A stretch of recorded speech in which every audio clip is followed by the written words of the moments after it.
All right, welcome to the Explainer. Today, we're doing some serious time traveling, like 5 billion years into the past.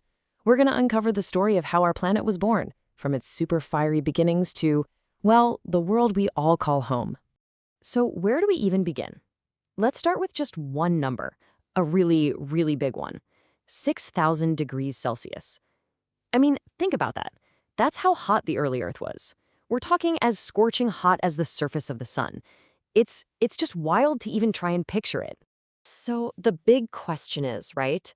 How in the world did that, a planetary inferno, turn into our home? A place with oceans and life. Well, that's the incredible journey we're going to trace together. Okay, so let's wind the clock way, way back. We're talking 5 billion years ago, back to a time when there wasn't really a planet here at all, not one we'd recognize anyway. This is basically ground zero for Earth's story. And this origin story, wow, it's pretty dramatic. I mean, Earth wasn't born gently or peacefully. No way. The idea is that it was literally ripped from our sun. Just a blazing hot chunk of star flung out into the cold dark of space. So yeah, forget everything you know about solid ground or blue skies. Just get that picture out of your head. Instead, picture this: a spinning, glowing ball of superheated gas. That's what it was. Honestly, at this point, Earth was way more like a tiny baby star than the planet we know today. Okay, so we have this ball of fire, but what was it actually made of? What was the atmosphere like? Well, to figure that out, we have to look into this crazy, chaotic chemical cauldron that was early Earth. Right, so in that kind of insane heat, basic elements like hydrogen, carbon, and oxygen couldn't just float around by themselves. The energy was just way too high. So what happened? They were violently smashed together, forced into these simple, inorganic compounds you're seeing here, things like water vapor, methane, ammonia, and so on. This was Earth's first atmosphere, a truly toxic and frankly alien cocktail of gases. But take a close look at that list. What's really interesting is what's not there. Do you see it? There's a gas that's completely missing. A pretty crucial one, for us. The one we need for like every single breath we take. Yep, you got it, oxygen. There was no free oxygen.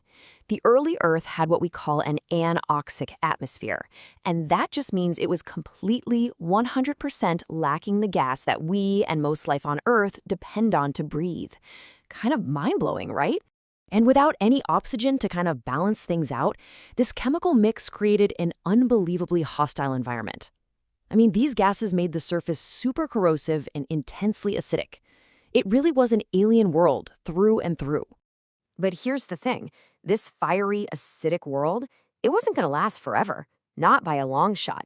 A massive planet-altering change was on the horizon, and it was all going to be driven by one of the most powerful forces we know: water. Now, this didn't happen overnight. We're talking about immense stretches of time, millions and millions and millions of years. But over that time, the Earth started to slowly radiate all that incredible heat out into the coldness of space. And bit by bit, ever so slowly, the temperature started to drop. And that cooling, it kicked off an absolutely incredible chain reaction. All that superheated water vapor that was just hanging out in the toxic atmosphere, well, it finally hit a tipping point. It started to condense, turning back into liquid water. And once that first drop of rain fell, oh boy, the rain did not stop. Just let that phrase sink in for a second. Continuous rainfall. We're not talking about a quick afternoon shower or even a week of storms. No, we're talking about a nonstop, planet-wide downpour that might have lasted for millions of years. I mean, try to imagine all the water in all the oceans today up in the atmosphere, and all of it just coming down at once. For eons, the atmosphere was literally just dumping itself onto the cooling surface below. So what happens after an unimaginable, millions of years long storm? Well, you get the single most important transformation in our planet's entire history. All that water had to go somewhere, right? It started to pool up. It filled in the giant craters, the basins, all the low spots on the Earth's slowly hardening crust.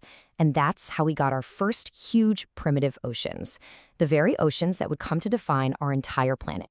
This was it. This was the moment everything changed. Earth's whole identity was just rewritten. It went from a ball of fire to the blue, watery world we all live on.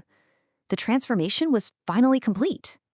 And this is the why it matters part. Why should you care?